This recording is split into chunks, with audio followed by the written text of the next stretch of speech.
Buenas tardes, mi nombre es Manuel Alejandro Sabarostegui, estudiante de la carrera Ingeniería Mecatrónica en la Universidad Autónoma de Campeche. Este video está hecho para concluir la tarea número 4 de la materia estática y dinámica y consiste en elaborar un ejercicio de equilibrio translacional y explicarlo.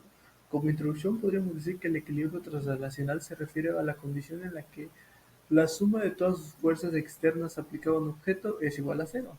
Y bueno, aquí tenemos el problema y dice encontrar la tensión entre la cuerda A y B si el bloque tiene un peso de 95 newtons.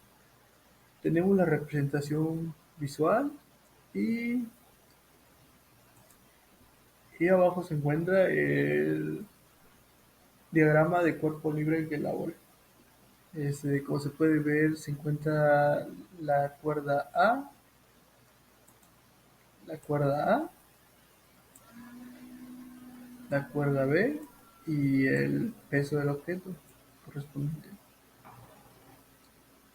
Bueno, dependiendo del problema, se resuelve con las razones trigonométricas que fueron explicadas en clases anteriores. Como por ejemplo, aquí descomponemos la fuerza de la cuerda B y nos queda que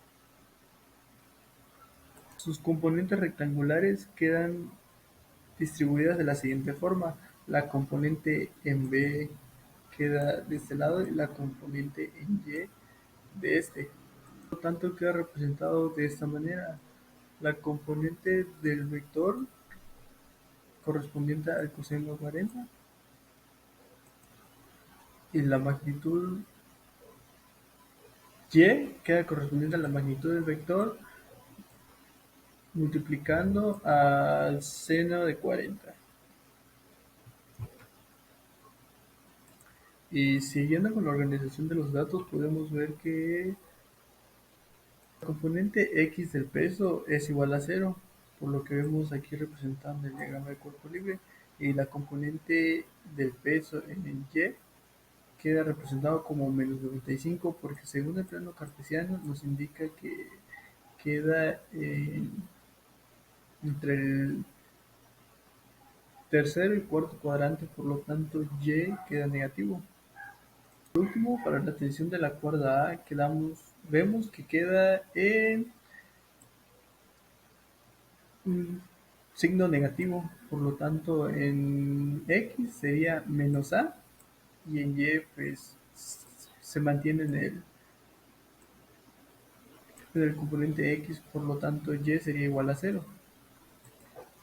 Y ya que hemos escrito, perdón, las componentes de los vectores, podemos aplicar las condiciones del equilibrio. Por lo tanto, la suma de las fuerzas de X y Y sería igual a cero. Y para desarrollar un poco de mejor manera esto, podemos ya ver acá las componentes de cada vector. Por ejemplo, aquí podemos ver la componente en X del vector B, seguido de la componente del peso en X, más la componente en X del vector A, que es igual a cero. Y a partir de eso comenzamos a desarrollar un poco más la ecuación con los datos que tenemos. La componente de B del vector X es coseno de 40 y tenemos que la componente en X del peso en X es igual a cero, por lo tanto no lo ponemos y nos queda esta expresión: B de coseno de 40 menos A es igual a cero. Un caso similar ocurre en la sumatoria de las fuerzas en Y.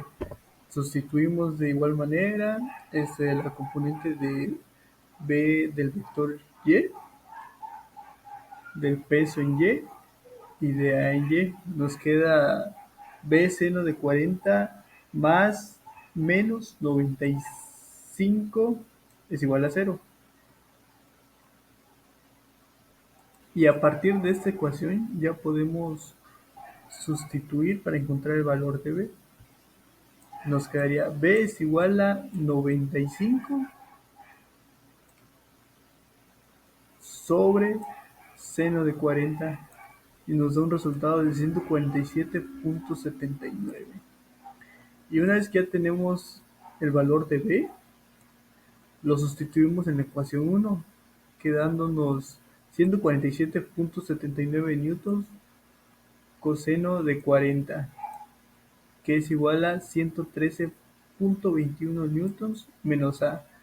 Despejamos y nos queda que la tensión de la cuerda A es igual a 113,21, mientras que la tensión en la cuerda B es 147,79 newtons.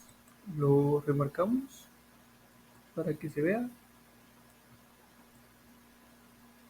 Y así finaliza la explicación. Gracias.